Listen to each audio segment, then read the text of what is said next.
Hey everybody, what's up? Welcome to the latest episode of the Rich and Turbo Half Hour. You get Rich tonight. Find me on all the socials at rich.paiva, sometimes on X at FuzzDoomRip, doing reviews for Musapedia of Metal as a Doom Charts contributor.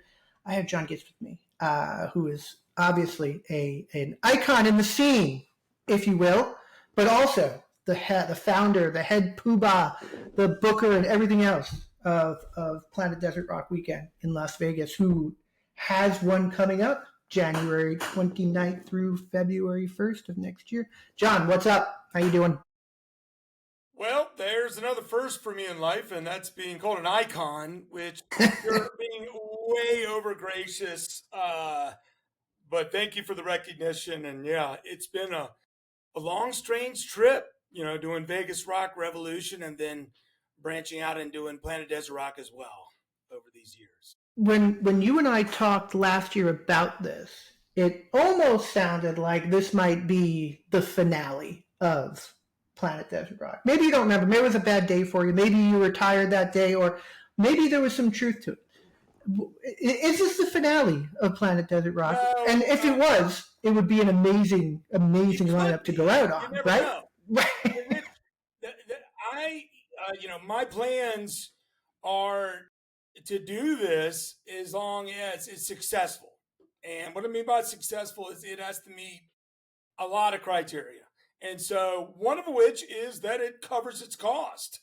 I'm not a doctor or, have a rich wife or, any of these other kind of things where it's a hobby to folks. It's one of my tried and true passions, and one of the things I focus on all year to some degree. I'm partially retired, so yeah, this means a lot to it to be really gratifying in every way possible, because I'm just not into beating my head against a wall like I have for many years. But I got to say, Rich, this year's already shaped up at the highest levels of sales since the first one, which is when I had John Garcia, a night with John Garcia, and then added Wino and Sasquatch and Wofat and Free Rock and all these other great bands. But this year has just been, it's been humbling. And a lot of it happened pretty early on after its initial band announcement, we'll say. A lot of folks are coming back. I feel like that's one feeling you've got to get and know is when you see them purchase tickets for a 4-night fest or 3-night fest, and they have to fly and they got to spend, $100-something bucks minimum for the tickets and hotel stays. That's when you're getting good feedback and they're getting other people involved, and they're doing it because they're having a good time. And because it's not just mine. I mean, I'm the one that has to drive the crazy train, but it's fueled by this family, these groups of people that are from the scene that give a shit. And, I'm part of it for another festival, Ripple Fest, and really, try to I've helped other festivals along the way in the past. And so there's a lot of us, we want what's best for the scene, and we have a good time doing it. I almost think that, and correct me if I'm wrong, but I feel like, I don't want to say it doesn't matter who's playing, but I feel like it's to a point where Planet Desert Rock becomes a destination and less about the lineup per se. Now, everyone's going to be psyched about who's playing, but I feel like people are going to go. I feel like people are going to go, and you say they're going to plan. It's a planned thing, a yearly planned thing. At least people who I've talked with and interacted with and who have been out there. That being said, the lineup is pretty amazing. And there's too many for me to name. Well, Rich, but I would say thank you. And the second, the lineup is very important for me in that I need to continue the legacy of somewhat of a reputation from the feedback I'm getting from a lot of these folks. They love the journey. They love the bands. They can't believe some of these are bands they've never heard of and aren't bigger, which is, of course, my initial response, as I get to know a lot of these good bands. And so there's a pressure I put on myself to craft each lineup a certain way, and even each day, along with even the order of the bands, just because I have it listed, so and so at the top and so and so at the bottom, doesn't mean that that's necessarily going to be the order of that day when it comes to the actual show times. It's interesting you say that because I'm looking at the poster right now, and it's not. I mean, I can make assumptions on, like, for example, who the headliners are, but I think it's cool I don't that know. I do know. But like, if I'm looking at this if I'm looking at this from the outside in, right? Like, there are some bands on here that are killer. Atomic Bitchwax, obviously awesome, but you get to also see Kind that day. You get to see the Heavy Eyes that day, which is not something that everyone can do with any kind of regularity. Really at all. Both Right. those bands, one plays predominantly Northeast and then plays Ribblefest. And they did a tour on their first album. They're on the third album now. So it's been years. I saw them on the first tour with Salem's Bend. But they haven't come out west since then. And they really aren't an overly busy band, we'll say. They're not like crazy engaged on social media and all this other stuff. And they don't do a lot of shows. They got their own lives and jobs and all that stuff. So having them coming in, and I love Riggs and Shepard, and I've known Matt Quoto since Psycho Vegas 1 when he was, or 2 when he was with Elder, and we used to party. And so I've known these guys for years, and it's just super cool to have them. And then Heavy Eyes, they played my first one ever, and they live in 3 different towns. They're going over to Europe to do a tour. You notice Europe, not the United States, because Europe is where you can actually make feasible fiscal sense. And that's the same for me at festivals is, I'll do it as long as it makes sense. And so that day is crazy. And that's just Saturday. And when you look at, I'm gonna talk about all the nights, but I want to just jump to night 4 because night 4 you had to do some moving around, right? You had a kind of a late band added that is a pretty big band that definitely doesn't live anywhere near Las Vegas. Oh, right? yeah. So it was really exciting to get Spaceslug back. We knew we were going to do it anyways, and I just pushed it up a year. Right around that time when like St. Karloff and Futzergott or whatever fell off was around that time, and I'm like, all right, I got to start making even more moves now because I just went -2 before announcing 2 more, kind of thing. So I had to, I have a sheet of paper I work off of. I'm erasing it all the time, and it's getting pretty rigid, pretty ragged. You build a relationship with some of these bands that played for you before, and they respect you and you respect them. And so that's why I work with a lot of bands I've worked with before as well. And I usually only work with bands I think are good. What I think is good is different than others. Many people think a lot of things are good, and my tastes are different. And I think I'm trying to this little Planet Desert Rock, Rich. It has a different thing to it musically than maybe the other festivals. I mean, just calling out some specific ones that I love on Sunday night. Obviously, Spaceslug is very cool. Spaceslug is a band that I need to spend more time with. I did a show with our friend S. Patrick Brooks and Scott, and talking about like our 5 favorite heavy underground bands. And both of them said Spaceslug, and I kind of was embarrassed with myself that I haven't spent enough time with those bands. But then you put a band like Bask on Sunday night, who I love, and Westing, who that band probably has the greatest drum sound of any band in the world, just outside of all the other cool stuff they do. And then High Desert Queen and Familiars. I mean, what a Sunday night. I really love the idea of Familiars and Bask on the same day because they're both very creative and more atmospheric, if you will. It's the exact word I was going to say, atmospheric. Yep. Like this.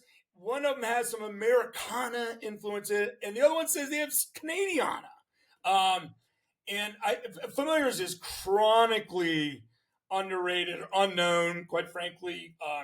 Again, they're not out there driving their music, you know what I mean, as much, and they're not on, a big label that's gonna, help with that part of it. So I've been a fan of for years. I think Bucky Brown, a big player in our scene, particularly back in the day, he's the one that I think it kind of found him and was pushing him in some of our directions. And I was like, cool.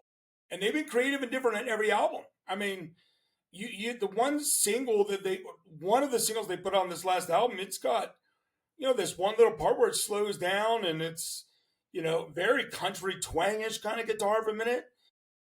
It's silence and then kicks back in another direction. And I think that these bands together, along with getting jacked up by High Desert Queen, I'm thinking about having them start the whole thing, quite frankly. That might, I mean, that the energy that they would create, they're right? smaller, I mean, they're bigger than Familiars and blah, blah, blah, all that. But to just have him, pummeling us right from the beginning and Rusty's fucking riffs driving it. I mean, it's just so much energy. And being that's the fourth night, maybe we need a little pep at our step before we get a rolling.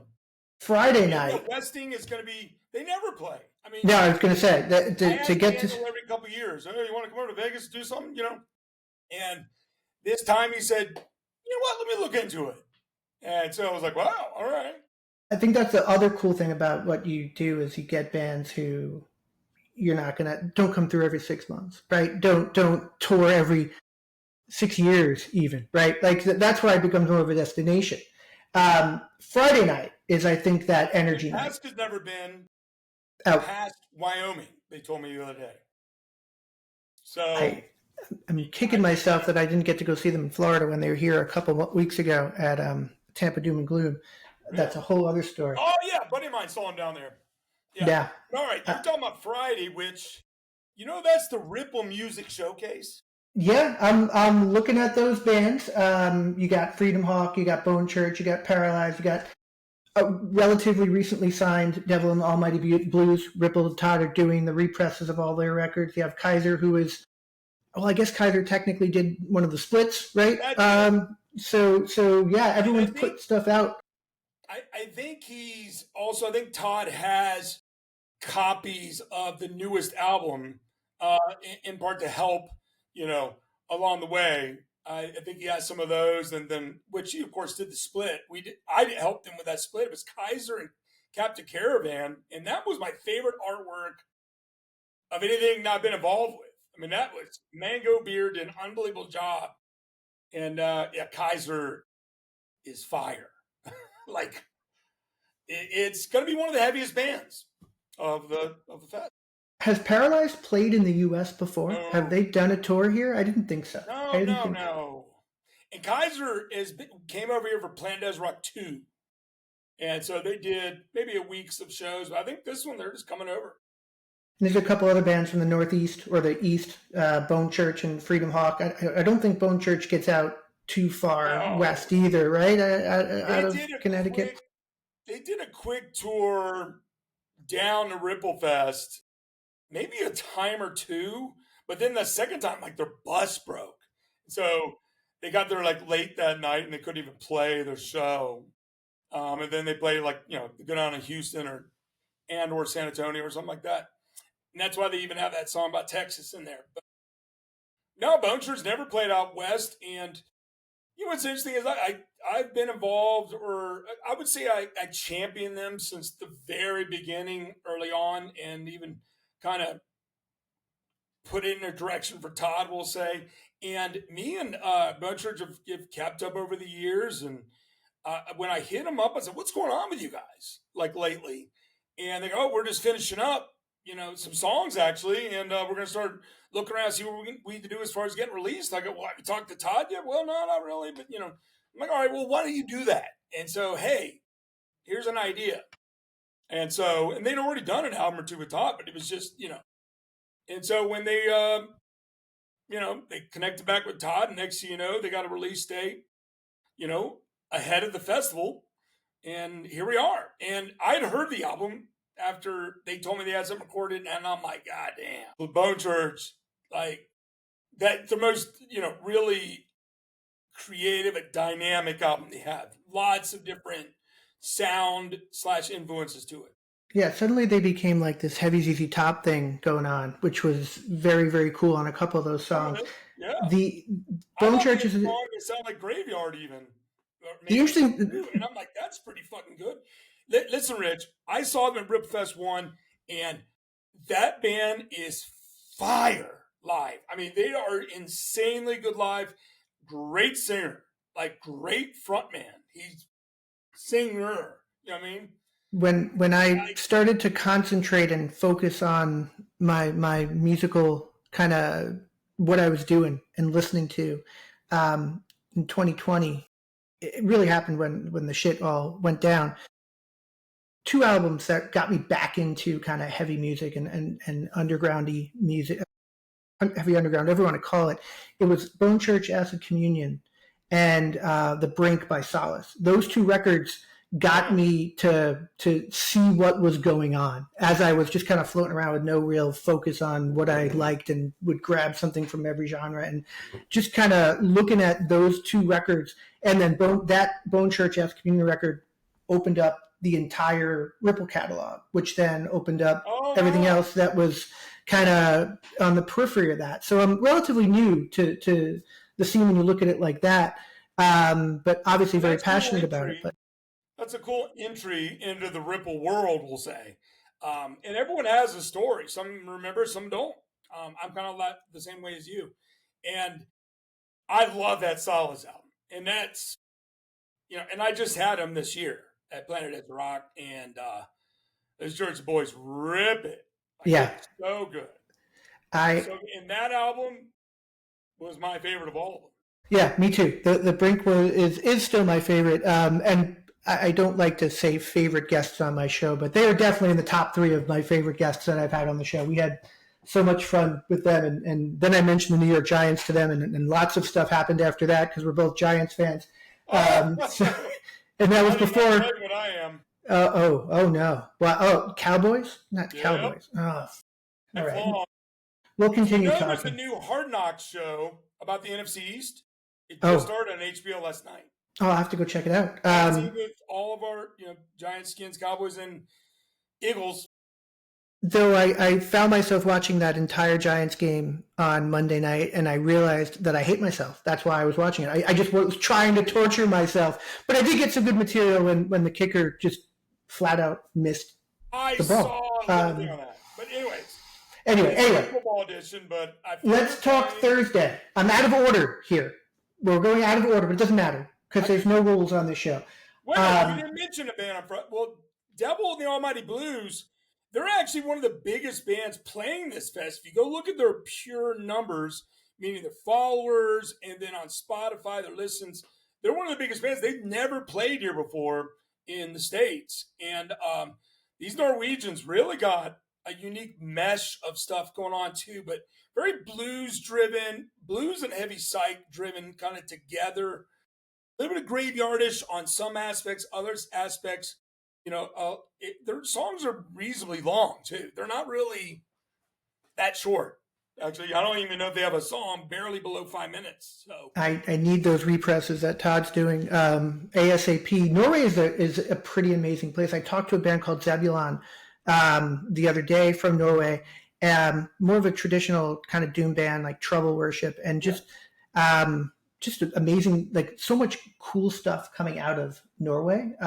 Norway to me has been equals with Sweden the last 2, 3, 4 years. Honestly, I mean, we do the Doom to Stone show. I'm part of the Doom to Stone show, and we talk about each band and where they're from.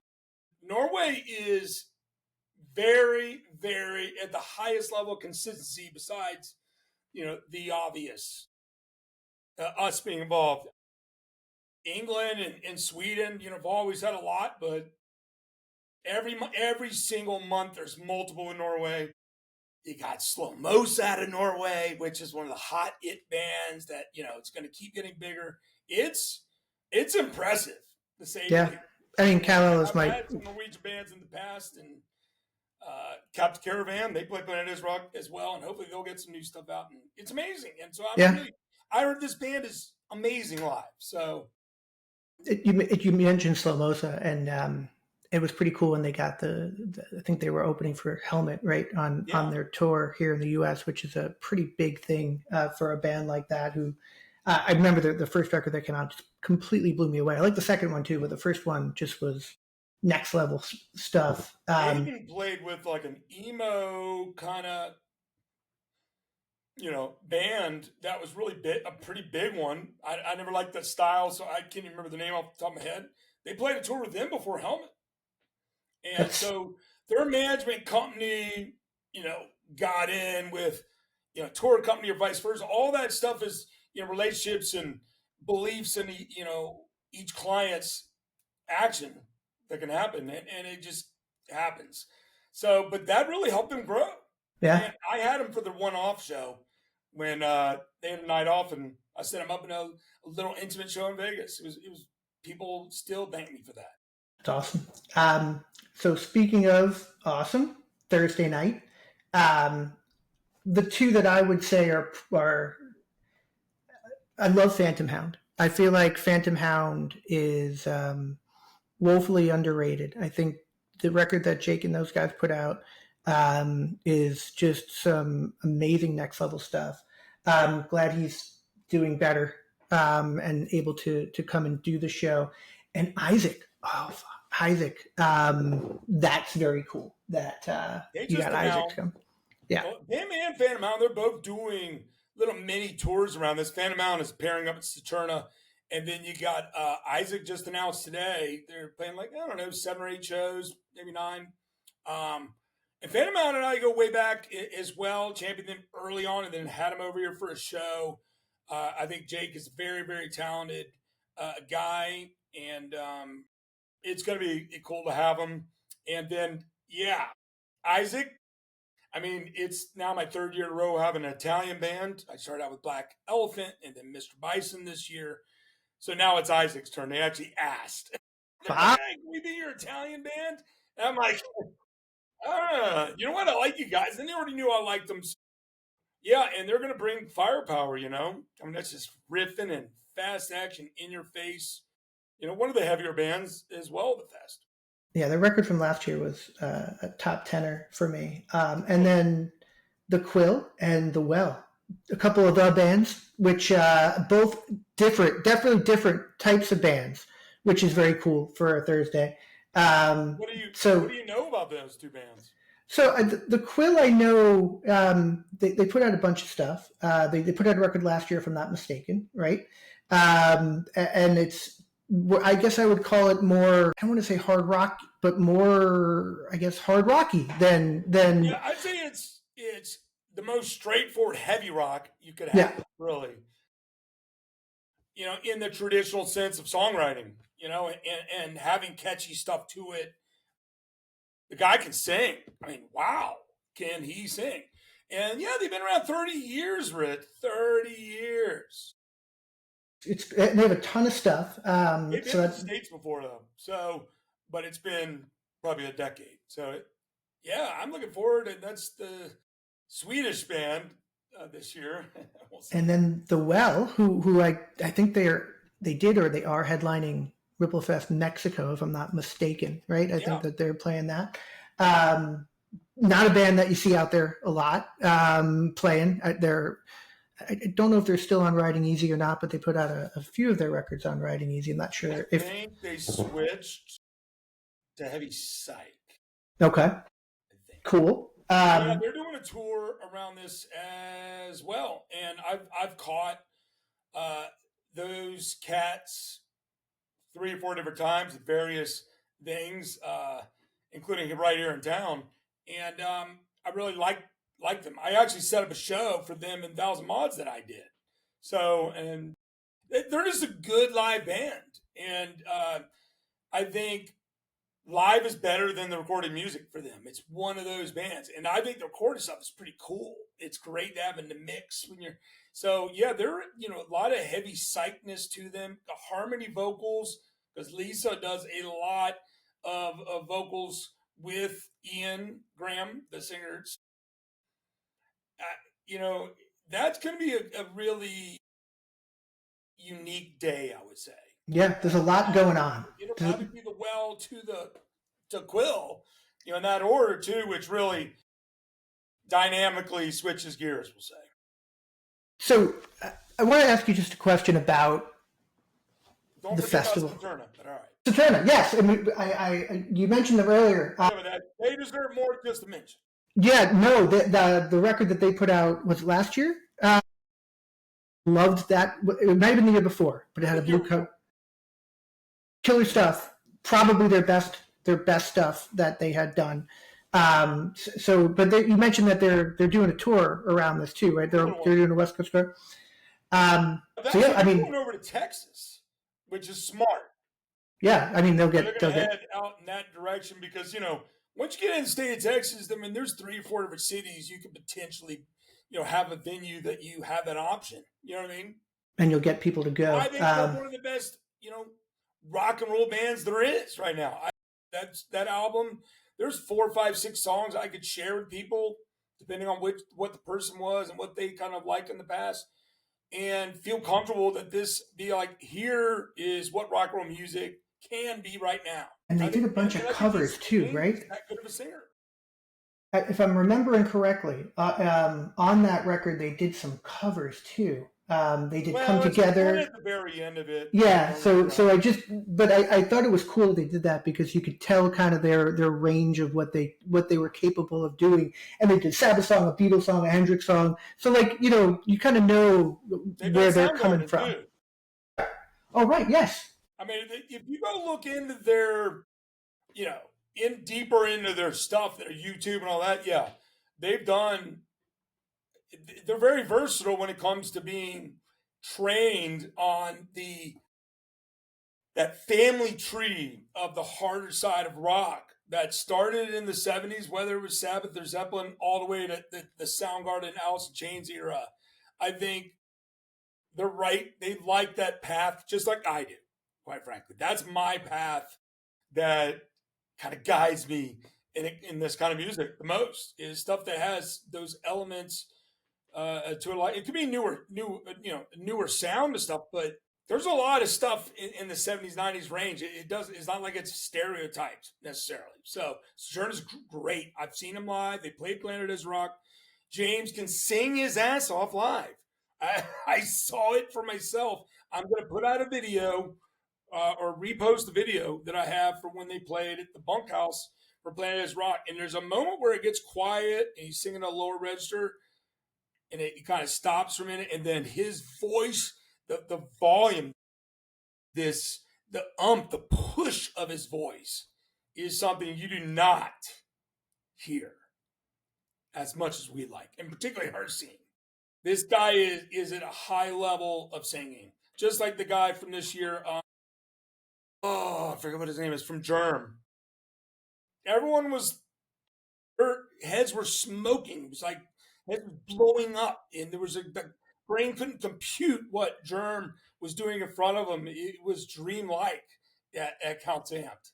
And that's what we love about Planet as Rock, is we care a lot about the sound. We want the lights. I'm very persistent in telling them, listen, we don't need bright, shiny lights. I want things with the darker tinged colors. That's our scene. We're not here to show off their looks and their moves. Fuck all that. Plus, they're not the best, they're not fucking pop stars with great looks and all this shit. Who cares, right? We got it all. We got it all when it comes to looks. But that's not the important part. It's the music. And the music needs to have the kind of structure around it that puts you in a moment. And the darker schemed colors with some different lights. And, we'll have some psychedelic kind of stuff as well, but it's not going to be that bright ass lights, which I used to work at Counts Vamped and, saw Rat and a million other kind of bands in the 80s. And that was the default. And I had to sometimes, it was not always fun working with people, put it that way. Some of them were like, I'm just doing my job. I'm like, I know. I'm giving you what the background of this band is. They're like, well, no, I know how to do it. I'm like, that's the conversation you can have. And on game day, I get a little more tense. A little more I don't blame you. because it's my fucking baby. Yeah. Of course. I mean, And I want everything to I be good. And then, dude, once it gets to a level, Rich, I just start drinking and smoking. I'd be a basket case. Like, I like. Fuck no. It is an expensive party to have. You gotta enjoy it. So that being said, I don't know if you're going to want to answer this. I don't think you would not answer it. I don't think you'd not answer anything I asked you. You asking me? But no, I want to know what band is your holy grail band to have at that Planet Desert Rock that you have not had before?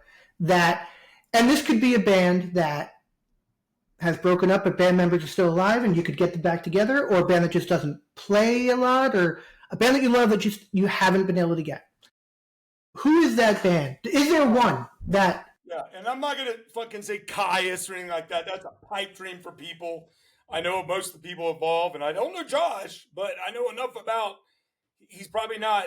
He's just not inclined. I'd say two, but they're from two different scenarios. One is Rival Sons, and I know that sounds crazy in our community, but my visual, and that's why you'll see it a little bit on this lineup, is we can be a lot closer to just guitar-based hard, heavy rock than we're already pretty close to it to begin with. That there's some fan cross-pollination that can happen, and the bottom line is a lot of us appreciate Led Zeppelin and Bad Company and bands like that are really an integral part of Rival Sons. But the band that I'm really, really, really hoping for, meaning I'm going for, we'll see what happens, is Villagers of Ioannina City. They're from South Africa, right? They're from South Africa, right? No. Or Australia. They're from somewhere over there, aren't they? I mean, they're from somewhere else. So not from America. City. Where are they from? Ioannina City. Where is that? Which is Greece. It's Greece. I'm thinking of a different band then, obviously. Why them? Why them out of anyone? I think that they have magic. I don't like their previous stuff. I didn't even know about it when they did it, but Age of Aquarius, I've never heard something that sounds more magical and spiritual and has depth to it, has stories to it. It has lyrics to it. It's a concept album. And of course, he's singing it in English and he's singing it beautifully. And I'm always amazed at international artists that know how to sing and talk in English. And I know we're in some ways the language of rock and roll and language of money. And so it's amazing when you hear them. I just like blown away that they have the right lyrics in English. It just, my brain's not like that, Rich.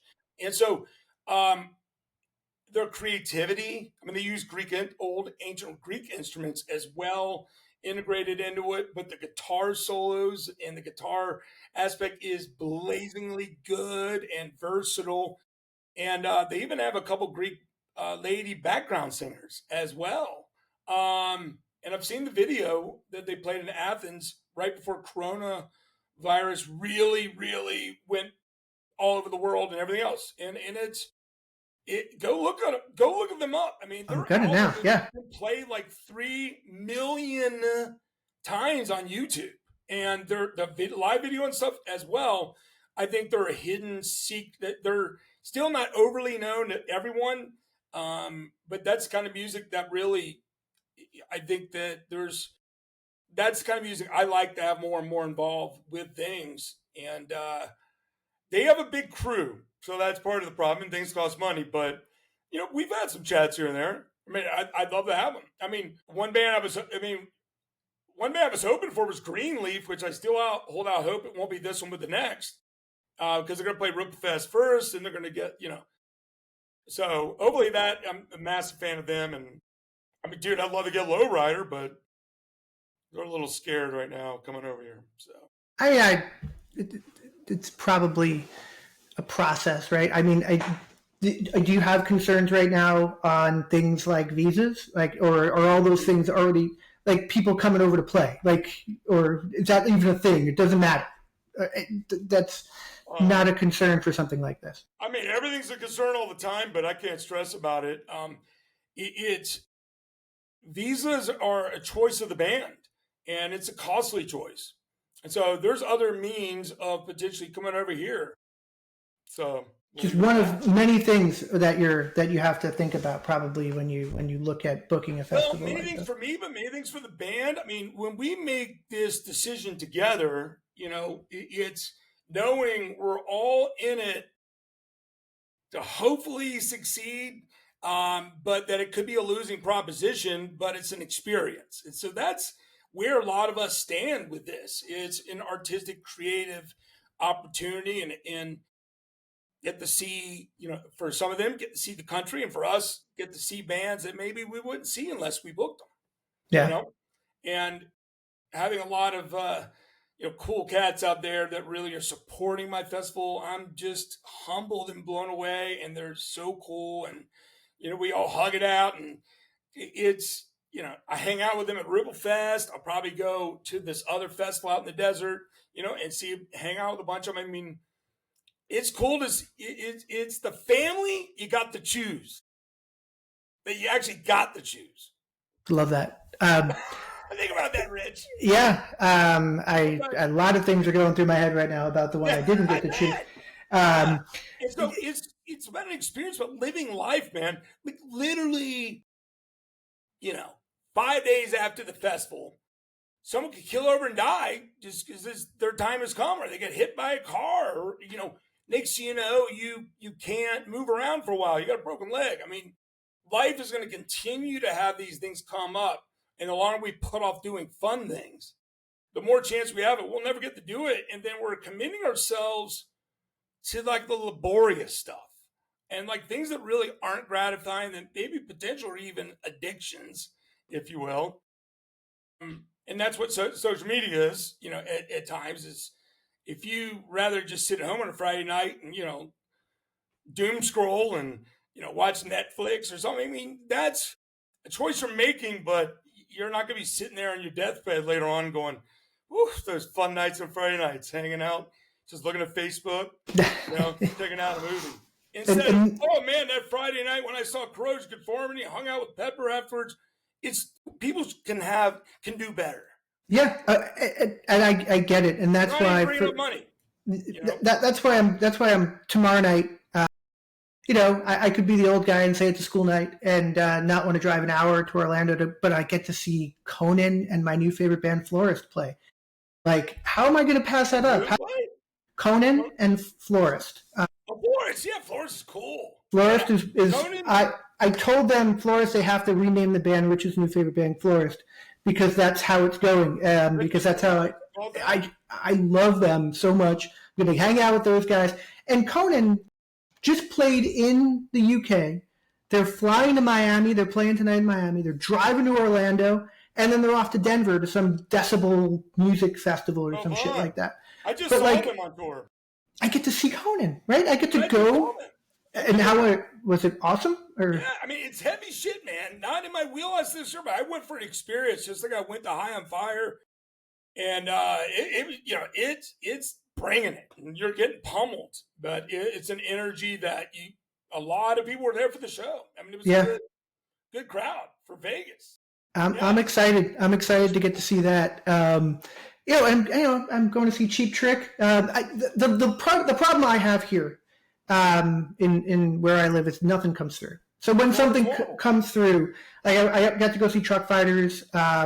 Florist opened that show with Liquid Pennies, two really, really great Florida bands that I can't say enough about. It's almost all Orlando with a little Tampa mix in. That is it. That's it. Yeah. Occasional Miami band, but tour bookers and the venues, there's not enough alignment there. Yeah, that's the bottom line. Bands could just take that quick northeast right turn and go up to Atlanta, and then just start heading up the coast, or Charlotte after that, which is. You don't even have to go by the coast, So the other problem with Orlando. I'm sorry, go ahead. No, I was going to say the bands wind up. They do Tampa or Orlando. I think there's some kind of like rule you can't do both. Don't do anything. Oh, you mean they don't do them both? And Tampa's not conducive for me to get to. But I know of a couple of bands who I've had on the show who I love, who are playing Orlando next year. I'm super pumped to get to see them. Can't mention it yet because they told me not to. But bands who I love, and bands who we probably both love. And I'm just excited that that's even happening. I'm hoping something like Tampa Doom and Gloom Fest and those types of events get more bands to come this way. But you're right. It's easy to not come to Florida because it's just a big old, I think as Homer Simpson called it, America's Wang, if I'm not mistaken. And you just kind of, yeah. I lived there for 10 years in Orlando, so I loved it. I didn't listen to this music as much back then, hardly at all, though. But I have my two best friends who go to my festival. I met them at the Truck Fighter show. So, I don't know if they're hitting the show this weekend or not. I know I've sent them a message about it, but not necessarily their style either. It maybe gets a little heavier than what they prefer. But they go to Will's and the Conduit. Conduit is to me, Conduit's probably the best club down here that I can get to. And there's a club actually down in Melbourne where I am called Pineapples that you'll get at Horseburner was going to come through, but then somebody got sick, and 20 Watt Tombstone played there and things like that. So you'll get an occasional something around here. But anyway, we're talking, and I have to wrap up soon, but I want to just say, Planet Desert Rock is awesome. You, for what you do, and probably the amount of effort you put in compared to, again, it's not about money, but fiscally what you get back, the amount of time that you put in, but the joy that you get from it, I think the experience and the love and like you said, the family aspect is probably worth more than the dollars that, not that you want to lose money, but the dollars that you could be making doing something else. Right. And there's something to be said about the passion for something like that. I do this stupid little podcast that takes me, 45 minutes every night. I do it just because I love it. But to put something together like this for the people and for these bands is something to really be admired for someone who's just on the kind of periphery of the scene. So some very cool stuff. I feel fortunate to be part of the scene as much as I have been over the last, I don't know, 9-10 years. It's been a cool ride, and I think Planet Desert Rock will live to have another year. We'll put it that I love it. I love it. Discussions with quite a few bands about maybe even have a couple.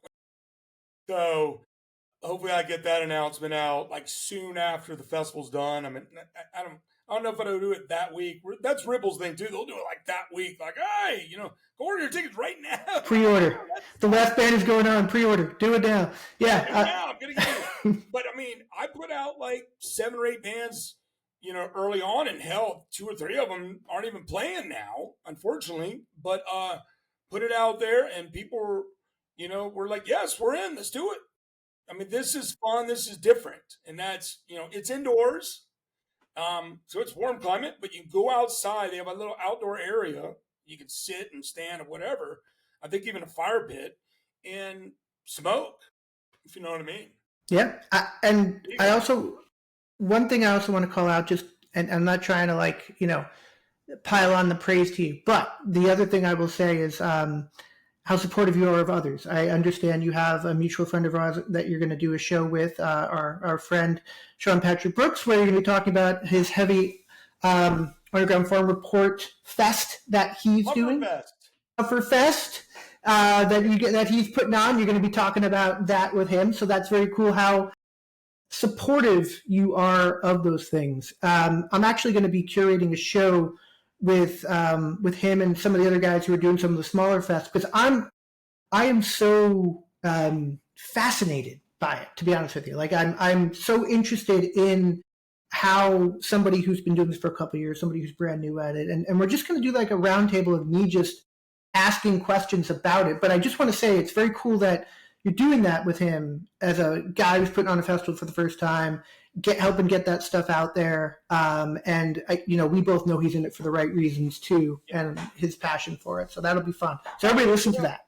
I hope all things go well that I even go to Denver for it. I've been in Denver once, at least, maybe twice. What's funny, the last time I was in Denver, I set up 2 hotel rooms at 2 different places for me and my college buddies. I put the other guys in the nicer one and put me and a bunch of the guys who were going to party and residence in. The other guys were in the JW Marriott in the middle of downtown Denver. And it ends up fucking Gene Simmons gets in the elevator with them. I miss that, and they do. They barely even know who he is. And, they're like, oh, hey, you're Gene Simmons, right? He wasn't like wearing a fucking, crazy outfit or anything. And I missed out on that. But yeah, I want to go to Denver and support him. I'm buds with Luna Soul and Godzillionaire, which of course are Planet Desert Rock alumnus. I really keep the bands that have played with me and have maintained a relationship. I just kind of visualize Planet Desert Rock as an alumni group family. And so, I messaged with Mark Hennessy from Godzillionaire quite a bit, and hell, Dave Angstrom from Luna Soul a decent amount as well. And they're great guys, good friends. And Sean is the man. I mean, Sean tells me, he came because of he came to Planet Desert Rock because of Black Elephant and Spaceslug. Yeah. And then next year, I discover, just all this other stuff starts happening. Yeah. So we all, when we give something a chance, many times it actually works out. Contradictory, particularly when your odds are better in these kind of things. I know guys that get together and they waved me over at Vamped, and I knew one of the guys locally, and then there was Roscoe, and there was someone else, and they're like, hey, we met at the one before this, and that we're all in a group chat together, and we're meeting up, and I'm like, that's what is supposed to happen. Yeah. Particularly, we're a middle-aged crowd. I mean, everyone's invited, but that's who is the support. That's who comes, yeah. Of this, and that's who matters the most. Time's ticking on life, and you get in that job rut thing, and relationship, take care of your parents, or all that stuff. Rich, I know you go through the same kind of thing as I do with my mom. At times, yours way more in depth. You got to give yourself a break and go do something and work. Most real jobs give you a fair amount of time. If it's 3 weeks vacation, that's 21 days, because you're not asking for 7-day vacation on a 5-day vacation. So, I worked in middle upper management for years for a Fortune 500 company. And when I was first starting, we were lucky to get, a week and a half, 2 weeks. But yeah, later on, it was like I was rolling it over every year. You know what I mean? Until I had to push myself. And that was when I was married for this last one. I really should have more, but the marriage wasn't all my fault, trust me. But I'm not saying that. Fuck that. People don't take that.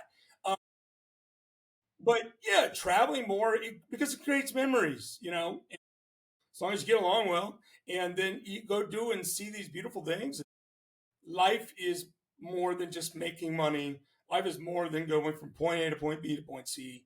Life is about these experiences that will fill us up, maybe only temporary, but then it kind of lasts.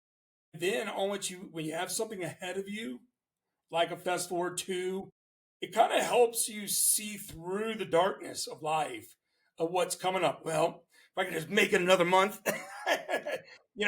I'll be at Planet Desert Rock hanging out and getting wild. Or for me and my buds, we see each other twice a year. One guy I've known since 4th grade, and we see each other for Planet Desert Rock now, and we see each other for Ripple Fest. We get the same Airbnb and hang out, and our life is completely different for those 4 days in a row, mostly. And that's and then we go right back to reality. You know what I mean? Yeah. No, reality's waiting for you. I get it, and it's going to be there. So one thing we didn't talk about. What's that? How can I not? You got to let everyone in on the game. Blackwater Rising. We didn't talk about Blackwater Rising. Do you know anything about them? I do. New York band. Yeah. I was going to have them on the show. It just didn't work on the interview, but it just didn't work out. And you go to kind of that straight ahead rock, but a little grungy. Been around for a long time. Been around the scene for whether it's. I think they started in the 90s, if I'm not mistaken, right? So they've been around for a while. In the very late 90s, but I think the first release was in 01 or something, or 2000. I got in them from Sirius XM Octane Radio, and that was when I first got my new car back then. That it had Sirius, so I got to listen to what was on satellite radio because I was dead burned out on FM. Like I was like, this shit sucks. There's no music left in this world, really. And so Blackwater Rising is one of the first bands that I heard, and I was like, oh yeah, all right, good riffs, great vocals. Where his lyrics are very smart, like very smart. He knows how to write catchy shit. But they got 2 guitar riff action. Rob Trainer, the singer, he was in another band before that and toured with Typo Negative. Yeah, he also did some stuff with on the Patriarch in Black record that came out. Yeah. I mean, that's how I kind of came back around to them. I interviewed Dan from Patriarch in Black and Johnny Kelly from Typo Negative, which was very cool for me. But that's kind of how I got to know them, and their new record is great. That should be fun. Good rock and roll listening. Yeah. I had them at Planet Edge Rock 2 way back. They played like the same fest I had like John Garcia again, Nebula, Sasquatch again, and I mean I just that lineup was insane as well. And I just think and what's funny, when they went, they didn't know all these bands hardly at all, but they knew some. And Rob still tells me, and so does Mike, like, damn, I've found really cool bands from your festival that I actually think are cool. Because a lot of band members, a lot of musicians, like at certain levels, they don't listen to music that much. Yeah. It's very interesting. Either. Like, they don't go to shows. And yeah, it's one of these untalked about things, like the small bands that are first starting or, have a certain upside to them. They're like supportive and out there. And there's some people that are just cool cats. But if you even notice the bands at our highest levels, whether it's All Them Witches or King Buffalo Elder, they don't do a lot of social media engagement, meaning back and forth to people, almost never. Like they'll just post their shit and they're done. They won't even like stuff. You know what I mean? Yeah, I've tried. They're worried about other things, I guess. Yeah. And so band members do not necessarily, get into other music. So these festivals sometimes are that catch. And I when I was talking to Mark from Freedom Hawk the other day, he goes, I had to think about it. Devil in the Almighty Blues. I knew that name sounded familiar, and I looked it up, and we played a festival with them. And yeah, they're cool. You know what I mean? And that's sometimes the only time a lot of these people are ever even going to catch a show. Yeah. I know it's strange to hear. No, it's true. I always ask. They're not like us fans as much. The musicians that, get out and about and play and record and get a lot of listens or whatever the case is. You don't even have to be that big to be that in that mindset as a musician. I've seen it. I always ask a lot of the bands who I interview, like who they've toured with, who have like blown them away, or who like they enjoyed seeing, because I love to know that. Like, because exactly what you're saying, it's like sometimes you're just kind of caught in your own little world, and some of these really big bands probably just, like you said, they have other things to worry about. Like All Them Witches played Welcome to Rockville 2 years ago, like, and they were not early in the. But all right. They played like 6:00 in the afternoon, which is it's a pretty strong. Yeah, it's a pretty strong slot for that festival. How many different stages are there? You know the problem was they were also on during Clutch, or they were on during Baroness. It was something stupid. Like, I didn't even get to see them because I think I wound up watching Baroness instead, or something. There was a conflict. I heard, man. I mean, that kind of, and listen, the guy who runs those festivals, I mean, he's the king in America of these things. I mean, he's got this shit understood and dialed in. He's built an amazing brand, but I mean, they don't know jack shit. Yeah, and they don't care. They don't care that I'm mad that Queens of the Stone Age and Clutch are playing at the same time. Their built-in fan group. They're not trying to necessarily expand into the Stoner Rock. So Castle Rat is opening up Thursday at Rockville. 1:00 on Thursday should be very interesting. What's that? When is that? May. So it'll be 100 degrees. I don't give a shit. I don't care. But I've been wanting to get over to Florida at some point in time again, go see my two buds. That's interesting. Anyone else playing from our scene, or is that it? Scene wise, not really, but there's things that I'm very interested in. Like I get to see suicidal tendencies again. I get to see failure. I get to see Alice Cooper. Shit like that. Like not our the closest, most adjacent band is Castle Rat. But like there are some like Carcass is playing, and these are things that make me happy. So Saturday and Sunday are shit shows, and if my buddy's listening to this, I'm most likely going to skip those 2 days. But Thursday and Friday are not cheap either. Definitely not cheap. I have it down to a science now on where you park, how you get in. I also, when they announce it, hope that I hate the headliners because I can still drive home. Like it's an hour for me from Daytona there. And if I hate the headliner, I can get in the car and I can get the fuck out of there. Foo Fighters played. I'm like, peace. You guys can stay all 80,000 of you, and I will go home. Anyway. Hey, well, what do you think of the chances that you come into my thing? I want to badly. We will talk offline about this because there are things that I don't want to say on here. Okay. But that being said, January 29th through February 1st, Planet Desert Rock. What number is this? 6. 6. And it's all at one venue now, too. It was split for the last night. It's all at the usual place, which down the lower end of Fremont Street. Great venue, good sound, always good. You guys go. We're going to do it there. Tickets are available on Eventbrite as well. That's easy to find on Google. And all different options. 1-night options, 3-night, and a 4-night option. Poster combos and cool stuff. Joey Riddell from the band Fuzz Evil. He's been doing my artwork since the beginning. He's amazing. Love those guys. So lucky that he's like a random angel I have in my life, which is maybe one. No, I'm joking.